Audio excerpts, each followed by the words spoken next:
দাঁড়ান, তারা আছে, আপনি অন্য রিক্সায় যান। অন্য রিক্সা যাবো মানে? আমি একজন মেয়ে মানুষ, আপনারা অন্য রিক্সা যান।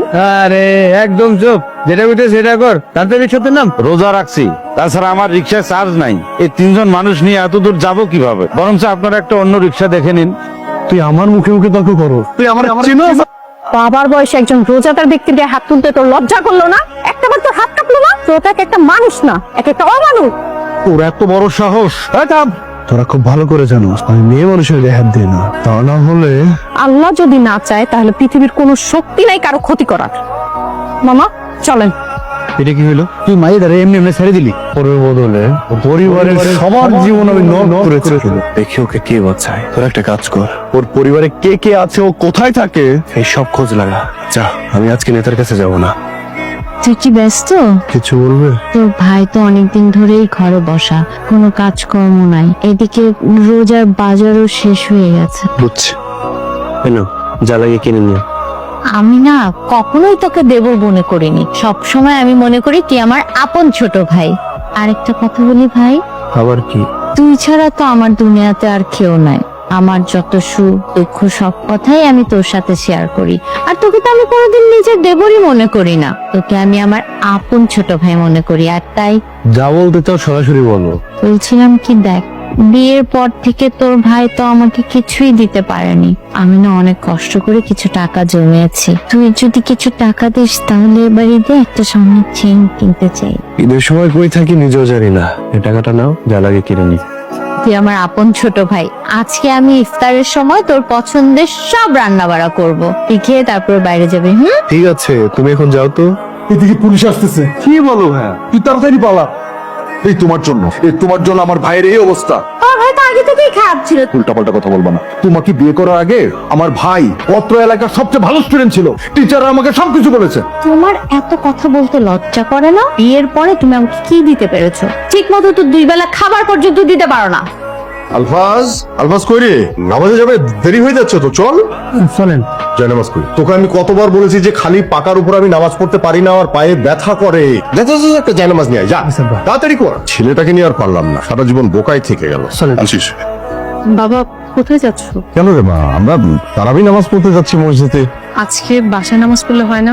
কেন রে মা? ওই ছেলেগুলো তো খুব খারাপ, যদি কিছু করে ফেলে। কি যে বলিস না মা। আরে আমি সেনাবাহিনী থেকে অবসর নিয়েছি ঠিকই, কিন্তু সেনাবাহিনীর ট্রেনিংটা তো এখনো ভুলে যায়নি। আমরা ভালো কাজে যাচ্ছি, আমাদের সঙ্গে আল্লাহ আছে, কিচ্ছু হবে না। আব্বা, আপনি যাই কিছু বলেন না কেন, আয়েশা একটু সাহস বেশি দেখাইছে। এখন যুক্ত বেশি ভালো না, তার বিপদে কেউ এগিয়ে আসে না। শোন ভাইয়া, আমার জায়গায় তুই থাকলে তুই কি করতি? আমি ঝামেলা না করে চলে আসতাম। মাদ্রাসায় পড়ে তুই এই কথা বলছিস? তুই তো মাদ্রাসায় পড়ছিস, তুই ছেড়ে দিয়েছিস ঝামেলা করতে গেলি কেন? আহা, তোরা কি শুরু করলি? এখন নামাজে যাবো এই সময়? তোরা একটু চুপ কর প্লিজ। বাবা খুব ভয় হয়, মার মতো যদি তোমাদেরকেও হারিয়ে ফেলি।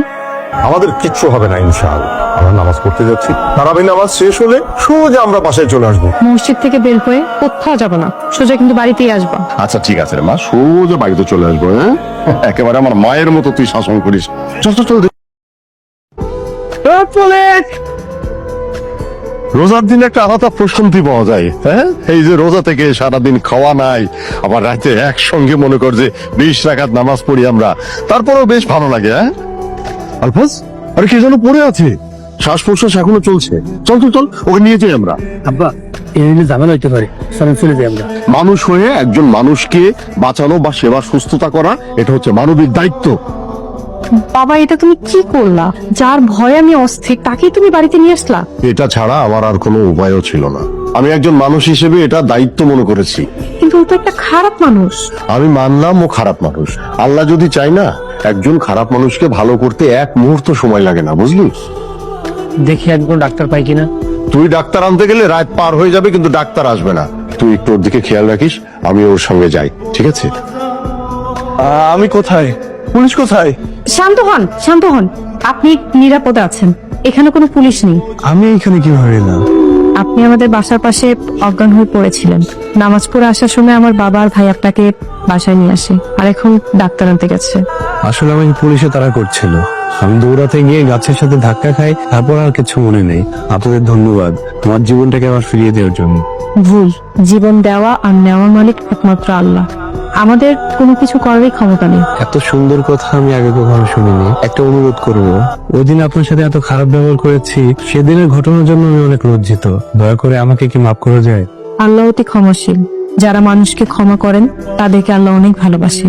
আপনাকে মাফ করতে পারি, তবে একটা শর্ত আছে। আপনার যে কোনো শর্ত আমি মানতে রাজি। যদি বলেন টাকা লাগবে, এমন কোনো কিছুই না। আপনি টানা 7 দিন রোজা রাখবেন আর নামাজ পড়বেন, পারবেন? এতে আপনার লাভ কি? লাভ ক্ষতির হিসাব করে কোনো কিছু হয় না। পারবেন কিনা বলো? অন্য কিছু দেওয়া যায় না? না। এই শর্ত মানতে আমার জন্য একটু কঠিন হবে, তবু আমি করবো। বলুন ইনশাল্লাহ। আল্লাহ কিন্তু সাক্ষী থাকলো, আপনি কিন্তু চাইলেও তাকে ফাঁকি দিতে পারবেন না। সারা রাত্রি ফোন নিয়ে বসে থাকবা, ঘুমাবা না? বাড়িটা আমার কোথায় আছে, কেমন আছে কিচ্ছু জানি না। মোবাইলে এতবার কল করতেছি, মোবাইলটাও বন্ধ। তার রেখে আমি ঘুমাই কিভাবে? কই গেলে? তোমার ভাই যেমন কর্ম করছে এখন সেটার ফল পাইতেছে। তাকে নিয়ে চিন্তা করে তুমি কি করতে পারবা শুনি? বাবাও মারা যায়, ভাইটারে আমি ফুলে পিঠে করে বড় করছি, একটু আঘাত লাগতে দেয়নি। আমার ভাইটার শরীরে একটু আঘাত লাগলে মনে হইতো আমার কলিজের ভিতরে আঘাত লাগছে। এই কথা তোমার কয়ে লাভ কি? তুমি তো আর এসব বুঝবা না। তোমার তো এত মনুষ্যত্ব বোধ, কিছু করতে পারছো? বাইরে গিয়ে তুমি চিন্তা করো, কেউ তোমার না করবে না। যাও। ভাই তো আমার হারাইছে, খুঁজতে হলে তো আমাকে খুঁজতে হবে। তুমি ঠিক আছো তো? কোনো সমস্যা? না না, কোনো সমস্যা না, আমি ঠিক আছি। আমার এখন যেতে হবে। কি বলছো বাবা? এই গভীর রাতে তুমি কোথায় যাবে? এখন আপনি যেতে পারবেন না, এখন তো অনেক রাত হয়ে গেছে। আমার কাছে আবার দিন রাত, আমার কাছে সবকিছুই সময়। এখনই শর্তের কথা ভুলে গেলেন?